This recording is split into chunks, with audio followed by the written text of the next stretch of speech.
रोही और चोलिस्तान में जो जानवर खुलेआम चरते हैं, आज मजबूरन जो है चरवाहे जो है नकल मकानी करते हुए इधर गांव का रुख करते हैं और गांव की रूढ़ियों पे कचरा और सूखी घास जो ये जानवर खा रहे हैं।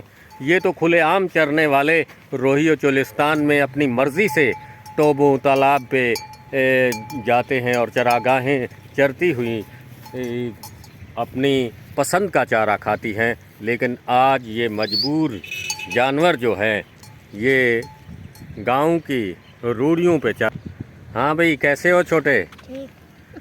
अच्छा, चोलिस्तान में बारिश नहीं हुई? हुई है। अच्छा, माड़ी मोटी तो जो थी यार, थोड़ी हुई है। तो चोलिस्तान में आप खुश रहते हैं? हाँ। और इधर गांव में? इधर भी खुश है। इधर तो कुछ नहीं है। ठीक है। आलू बांध के